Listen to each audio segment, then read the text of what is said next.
frightened and sad. Thomas mustn't see her like this. She didn't want him upset.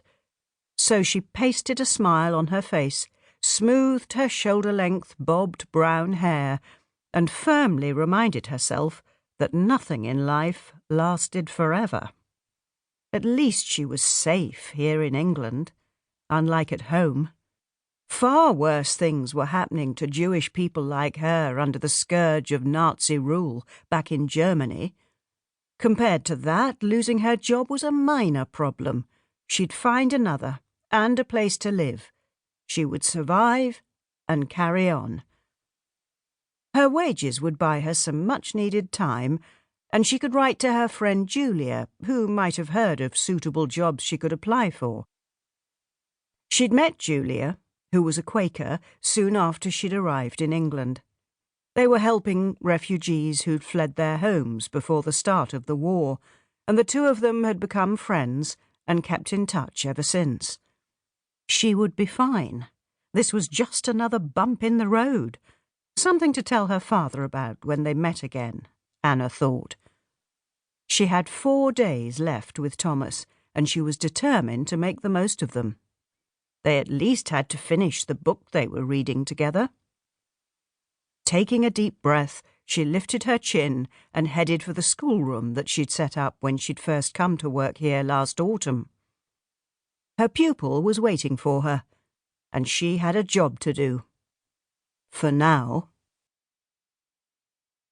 As the train began to slow on its approach into Euston Station, Anna stared out of the carriage window at the barrage balloons floating over London like great silver fish. She was trying to distract herself from the image in her mind of poor Thomas's distraught face when she'd left this morning. He'd been so stoic, seemingly accepting his fate. But when she'd bent down to hug him goodbye, his face had crumpled and he'd sobbed in her arms. It had taken all her strength not to break down as well, but that wouldn't have helped matters. Instead, she kissed his cheek and promised to write often, then picked up her suitcases and left, without looking back. It was only when she'd reached the end of the road that she'd finally let her tears fall. It was all right to cry, to acknowledge her feelings, she'd reasoned, but vitally important that she carry on and keep going, moving on to whatever came next. Arriving at the station, Anna gathered up her cases and followed the stream of passengers along the platform, many of them dressed in uniform. "Anna!"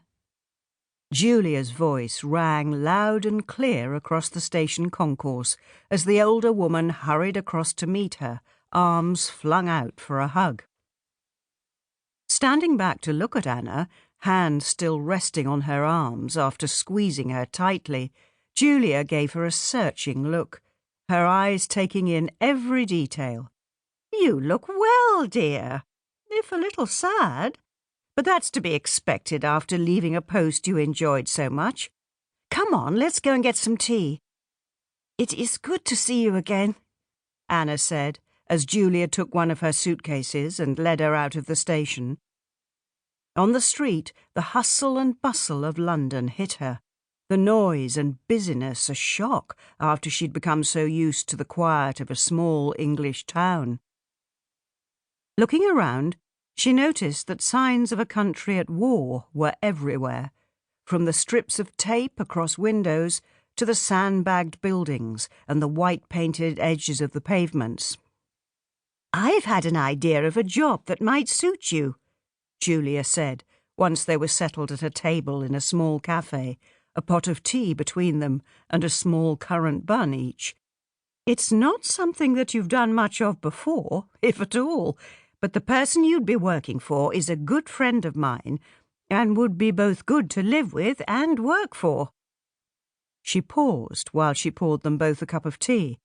"There's no guarantee, of course, and I didn't want to write to her and inquire about the job without asking if you'd be interested." Anna was intrigued. "What would I be doing?" Julia's eyes met hers. "Gardening,"